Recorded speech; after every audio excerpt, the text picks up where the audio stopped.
வெற்றிக்கு நாமெல்லாம் உறுதுணையாக இருந்து இப்பொழுது நம்முடைய வெற்றி வேட்பாளராக நிறுத்தப்பட்டிருக்கின்ற அந்நியூர் சிவா அவர்களுக்கு உழைப்போம் நமது உதயசூரியன் சின்னத்திற்கு உழைப்போம் என்று கூறி நல்ல வாய்ப்புக்கு நன்றி கூறி இடம் சார்கள். நன்றி, வணக்கம்.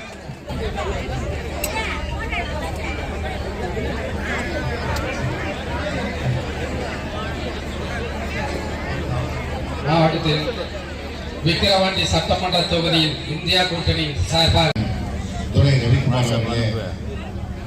காதை கடிக்காத செஞ்சில இருக்கிறவங்க பூரா காதை கடிச்சுனே இருக்கிறாங்க.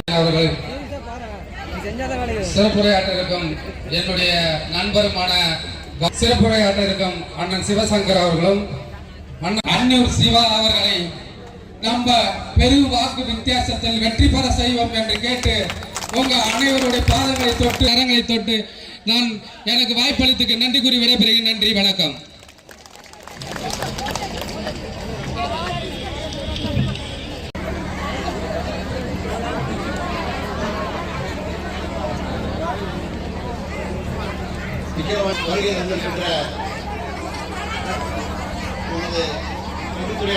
தூண்டிவிட்டு ஆட்சி நடத்தி கொண்டிருக்கிற அவங்க கூட இருந்துட்டு சமூக நீதியை பற்றி பேசலாமா? சமூக நீதியை பற்றி கேட்கலாமா? சமூக நீதியை மீண்டும் நீங்கள் கேட்க வேண்டும் என்று சொன்னால் எங்கள் முதல்வர் தளபதியிடம் சொல்லுங்கள், செய்து கொடுப்பார். நீ எந்த கட்சியில் ஒன்றாலும் எப்படி வேணாலும் அது அரசியல். ஆனால் சமூக நீதி, சோசியல் ஜஸ்டிஸ் என்ற அந்த பெரியாருடைய கொள்கையை செயல்படுத்துபவர் நம்முடைய தமிழக முதல்வர் தளபதி. இது வன்னியராக இருந்தாலும் சரி, எஸ்சியா இருந்தாலும் சரி, வேற எந்த ஜாதியா இருந்தாலும் சரி, எல்லோரும் சமம். காலத்துல கோயிலுக்குள்ளேயே போக முடியாத ஒரு சூழ்நிலை. அண்ணன் பெரிய கோயில் கட்டிலாம் கொடுத்துருக்காரு. அந்த கோயில் கட்டி அவர் கொடுத்தாலும் அவர் போய் கும்பாபிஷேகம் பண்ண முடியாது. அந்த அளவுக்கு அவருக்கு உரிமை இல்லை. ஆனால் இன்று அனைத்து ஜாதியினரும் அர்ச்சகராகலாம் என்ற சட்டத்தை கொண்டு வந்து கொடுத்திருப்பவர் நம்முடைய தமிழக முதல்வர் தளபதி அவர்கள். பெண்களும் அதிலே அர்ச்சகராகலாம் என்று சொன்னவர், சொல்லியிருப்பவர் நம்முடைய தமிழக முதல்வர் அவர்கள். அந்த அடிப்படையில் தான் இங்கே இவ்வளவு பேர் திரண்டிருக்கிறார். ஆணும் பெண்ணும் சமம், அனைத்து ஜாதியினரும் சமம். ஒரு காலத்துல படிச்சவங்களே அவங்க தான் இருந்தாங்க. அதெல்லாம் மாற்றிட்டு தான் இன்னைக்கு நேற்று கூட இந்த கவர்னர் ஒருத்தர் இருக்காருல்ல, அவர் பேசியிருக்கிறாரு.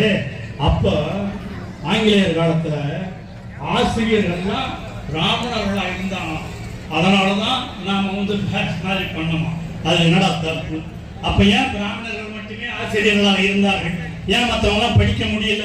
வன்னியரோ சத்திரியரோ அடுத்த எந்த ஜாதிக்காரர்களும் ஆசிரியராக கல்லூரியில படிக்க முடியல.